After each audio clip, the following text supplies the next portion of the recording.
Hello, folks. Welcome to the MegaMets Podcast. Tonight, look at Sunday's Dominion and Osaka Jo Hal event from New Japan Pro Wrestling. Yep. This is going to be good. Yep. Looking at the card, we've got 10 matches, though technically it's 9, as one of them will not be airing on the show. The kickoff match? Yeah, the 5-minute time limit Young Lion hat trick gauntlet. For those who don't get this whole gig, basically, the Young Lions are going to be facing each other in gauntlet-style matches. One Young Lion Lamb will face his 3 peers in separate 5-minute interval matches. If he gets, depending on how many wins he gets, we'll bank him that much yen in yankaku, or Japanese grilled meats. Get 1 win, you get 10,000 yen worth, or $100. 2 gets you 50,000 yen. Get through all 3, you get 200,000 yen in grilled meat. That's insane. That's a lot. Well, it's only $100 to $2,000, respectively, U.S. That counts for something. True. This time it's Oscar Luebe's turn at the gauntlet. Last time at Dontaku was Ryohei Oiwa's, and he got beat after getting a draw in the first match and then falling in his second. This is going to be a tough one to decide how far he goes in this one. I'm going to give him 1 win, a loss, a draw, and then he loses on his final match. What about you? I give him 2 wins, 1 loss. No draw. Okay. On the main proper card, we open up with the finals of the IWGP US Heavyweight Title #1 Contenders Tournament. Will Ospreay versus Lance Archer. Winner of this moves on to Forbidden Door to face Kenny Omega on June 25th in Toronto. Oh, my. This is a rubber match between these two. They had 2 matches back in 2019. Will got the win in the first one during the New Japan Cup. Archer got that win back during the opening night of the G129. I think it's a foregone conclusion here, but I'm going to give this one to Will. That's your choice, huh? Then in that case, my vote goes towards Lance Archer. Okay. I just say Will versus Omega has more of the moneymaker behind it. Well, if Will wins it, more power to him. That means it's going to end up bringing a lot of bank. True. Next up, an 8-man tag match that pits just 5 guys against Los Ingobernables de Japon. It'll be TAKA Michinoku, DOUKI, Yoshinobu Kanemaru, and 2023 KOPW Provisional Champion TAICHI against BOSJ 30 runner-up Teton, BUSHI, Shingo Takagi, and Tetsuya Naito. That's a lot of talent for 1 match. I mean, I did not expect Teton to make the Cinderella run that he did in the Best of the Super Juniors this year. I am shocked and surprised by it. That he got all the way to the finals? Yeah, a shame he didn't win. True. As for how this match is going to pan out, I'm going to give this one to Los Ingos, especially with Taka in it, and these days he's been more of a hype guy on the mic, and he very rarely gets in the ring. He's eating the pin. Yep, I'm going for them as well. It's going to dominate no matter how you look at it. Next up, a rematch from April 27th for the IWGP Junior Heavyweight Tag Team titles. Kevin Knight and KUSHIDA, the Intergalactic Jet Setters, defend against former champions Catch 2-2, Francesco Akira, the Nova Fireball, and TJP, the Public Enemy of the United Empire. This is Kevin Knight and KUSHIDA's first defense. Correct. Which means they're going to have a lot cut out for them against their challengers. Yeah, and considering how many losses both of them suffered during the Best of Super Juniors, at maximum, they're going to have at least 3 other teams after this gunning after them. Just 5 guys. Los Ingobernables, Chaos, and Bullet Club coming after them. It's like a hunt. Yep. And all because KUSHIDA, having been away from the tournament for 5 years, just couldn't adapt to what was being thrown at him. The only ones he got were against Speedball and Show. Wow. That's something I never knew about. And Knight's wins came against Kanemaru, Bushi, and Maloney. Mm-hmm. So who to pick? If I choose, I would say the champs retain.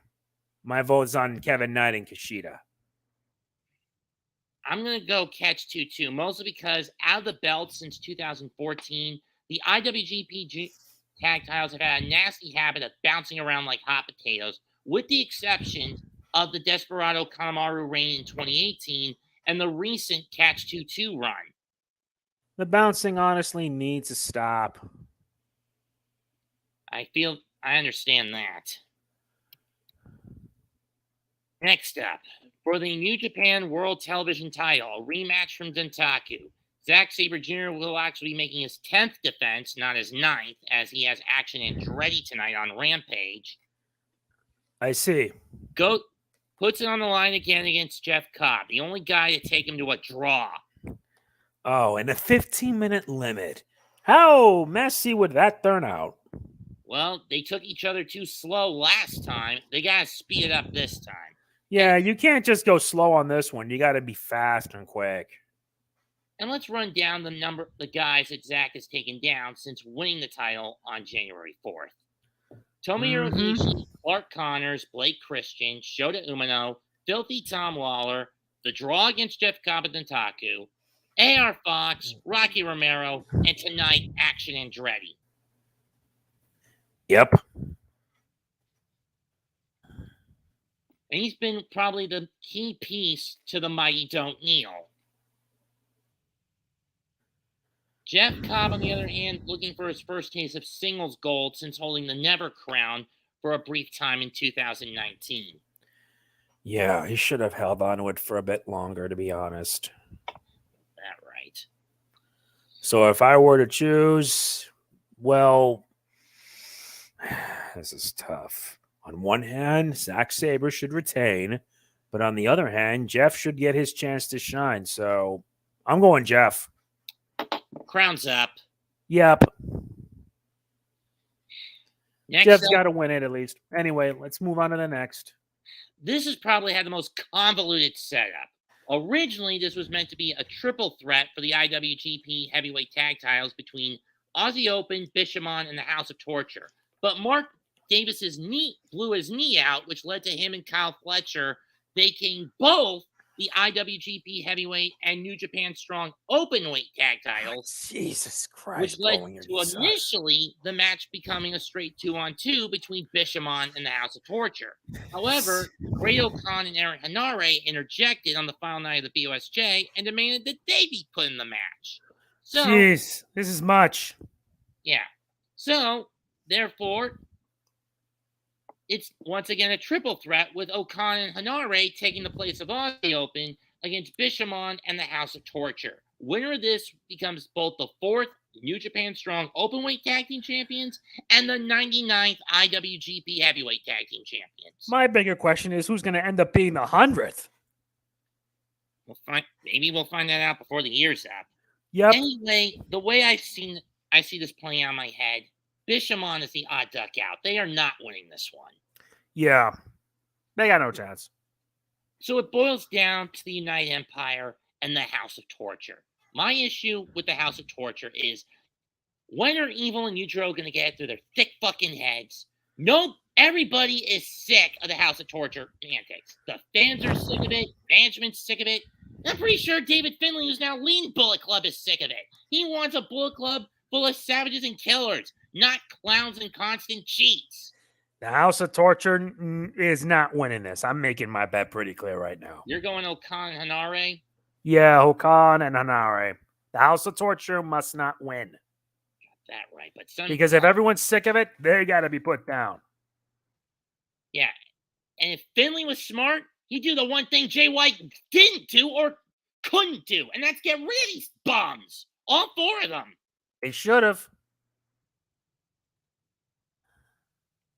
Why didn't New Japan bookers pull the trigger on a civil war between House of Torture and Bullet Club Corp? I have no idea, and I am a bit surprised that they didn't. To be honest, they should have done this sooner, but for whatever reason, the bookers didn't they don't want to take the chance. They really couldn't take the chance. I mean, they flat out fucked the pooch when they had Evil leave LIJ and go to Bullet Club. I have no idea. I mean, it generates so much go-away heat. The move generated so much go-away heat from Evil. Even during the silent clap and stomp era of New Japan, where no one was allowed to make audible noises outside of that, anytime Evil and the House of Torture did anything, it was complete silence. And all because Evil suffers from a fucking inferiority complex. It's no wonder Io Sky called off their engagement. I agree. My heart is saying United Empire, but head is screaming House of Torture in my case. I figured you'd say that. As much as I hate to do it, I'm taking House of Torture. Why would you want to take the House of Torture? Because if you look at the last two times United Empire has been in a triple threat with the tag belts on the line, they've never been involved in the decision and end up losing the match. Agreed. I mean, did anyone remember Dentaku or Forbidden Door last year? Yeah. Case in point that could be a key to the House of Torture sneaking out with both sets of belts. And believe me, if Yujiro and Evil come to America with those belts, they're going to get a lot of garbage thrown at them. And it's not going to be a pretty thing. That much is certain. Let's move on. After this match, announcements for the G133 entrance. Ooh, G133. This is where the real stuff's going to come in. I swear. My question is, how the block's going to be set up? Because last year was confusing enough. Not to mention with the facts with injuries and the like. Injuries also play a factor into it. Moving on, never openweight title match. The Rebel and new leader of Bullet Club, David Finlay, takes on the man he kicked out at Sakura Genesis, El Phantasmo. After brutally wrestling the title away from Tama Tonga, i.e. concussing him to where Tama had to be stretched out of Fukuoka. Damn, that got a bloody hurt. It did. Finlay didn't realize Phantasmo snuck up on him with his back turn, and he got nailed with Sun Death and then plancha'd. Now Phantasmo is ultimately inside Hontai. Question is, can he get that revenge? It may be a dish best served cold, but I'm not sure if it's going to come here. Well, that's going to be tough. Who are you voting for? Finlay wants to prove his era of Bullet Club is more efficient than Jay White's. He has to win this one. I have to agree. That is on my vote as well. Next up, never openweight six-man tag titles on the line. Tomohiro Ishii, Hiroshi Tanahashi, and Kazuchika Okada defend against Shota Umino, ROH champion Claudio Castagnoli, and John Moxley of the Blackpool Combat Club. That's going to be a crazy ride. Especially if they're going to use this as the trigger to Shota's heel turn. I agree. I mean, I was shocked that they did with Konosuke Takeshita at Double or Nothing. Uh-huh. Does this spell the possibility of Kota Ibushi coming to AEW at All In? That could be a possibility, yes. We know it's not happening at Forbidden Door. I know, it isn't. That'd be a bit too soon. True. As for who wins this match, I would have the champs retain and then have Shooter go completely ballistic. Like they didn't get the gold again. Yep. Would that make sense? It would make a lot of sense. So you're going Ishii, Tana, and Okada. What about you? I'll do the champs. Yeah, that's a wise decision. Would it surprise me if the challengers win? Yeah, kind of, but I wouldn't be too upset about it. I don't blame you if you wouldn't. Semi-main. IWGP Junior Heavyweight title on the line.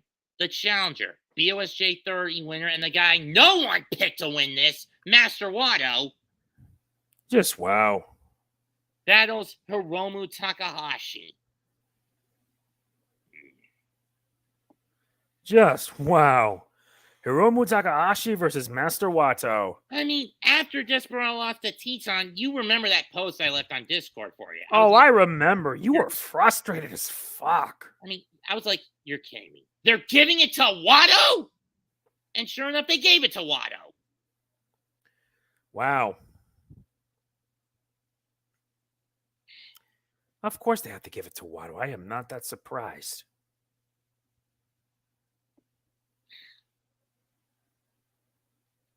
I am honestly not that surprised, to be honest. I mean, sure, he's the youngest Japanese to win the tournament at 26 years old. Yeah, he is. But that being said, how do you topple a guy that's been a 5-time champion, holder of the belt, 4-time winner of the tournament, and probably one of the most dominant juniors in recent memory? That is a tough one. Especially with the story they're trying to tell with Hiromu of him trying to break Minoru Tanaka's defense record. Yep. So do you allow one story to end to begin a new one, or do you let the story that's being told continue? Let it end. For me personally, I just want it to end. So you're going Wato. Pretty much. I'm taking Hiromu. Why? Well, when you think about it, Hiromu is basically chasing history. He's been chasing it for quite a while now. I mean, one of his storylines included him holding both the junior... Twice he's tried to hold both the IWGP heavyweight and junior heavyweight titles simultaneously. Failed both times.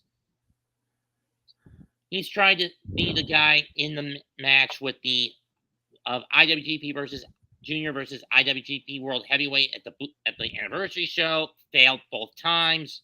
That's enough. And he's basically now trying to do something that would be well within his reach.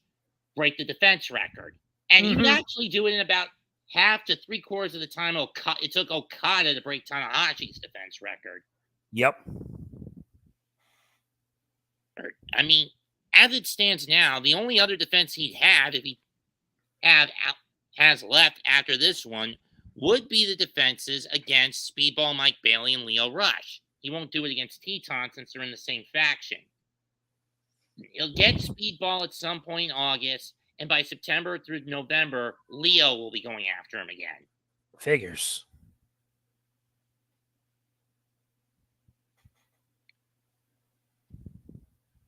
Granted, I've asked Speedball if he would cash those in Philadelphia, and I mean that title win that he got, that pinfall victory, and convert it into an IWGP Junior title match against Hiromu, who for the New Japan shows in Philadelphia coming up in August. Grant, he said it's not like a Money in the Bank cash in. And that's why I'm taking Hiromu. That is fair. I want to see him break that record. Finally, the main event. For the IWGP World Heavyweight Championship, the champion Sanada defends against the returning Yota Tsuji. 60-minute time limit. It's going to get nuts. Yeah, but here's the thing. Tsuji, I've only seen what he's done in Rev Pro and a little bit of his CMLL work since he left on excursion. And he may have some of that lucha background, but it's predicated on power. If you take that vertical base out, Sanada may have the edge. Throwing the fact that Tsuji has just come back, I don't think he's ready to be the IWGP World Heavyweight Champion yet. So I don't think he is. He's not ready for it. Which is why I'm going to give this one to Sanada. I have to agree. My vote is on Sanada as well. Because, like you said, Yota Tsuji is not ready for it. And basically, he needs a little more time to get his feet wet. That said, however good his performance is, would it be enough to get him in the Los Ingobernables de Japón, whether he wins the match or not? I say it would. Well, okay then. Granted, we all know how a 6-man in the LIJ rotation has backfired a lot lately. Yep. Times. Exactly. Granted, Evil left in a borderline utter coup during the pandemic. I remember. And Sanada, well, he basically flat out said, I'm leaving LIJ. And he joined just 4 guys and turned into just 5 guys. Yes, indeed. Yes, and bloody deed. How could I forget? I'm glad that Sonata is the champion because now it shows that maybe, just maybe, the Okada era is finally coming to an end. Yep. I agree. I gotta agree with you on that. Playing Pokemon Crystal right now, just reached the Pokemon lead, doing the Infinite Item Glitch with SPN. Yeah. That's nice, Marcos. That's nice to hear. Brandon, I never played any of the Pokemon games after Gen 1. Even then, you honestly should, in my opinion. Granted, the save battery in one of the games went out. You could always try to replace it. True. Hey, Raphael. Anyway, folks, I'd like to thank Mega Man and G for coming in to help me out with this one. Always. Leave a comment, smash the like, and sub to our channels. This is Mega Man and G Mets 212 sign out. Till then, we'll bid you adieu. Goodbye. Good effing night. Bang. Indeed.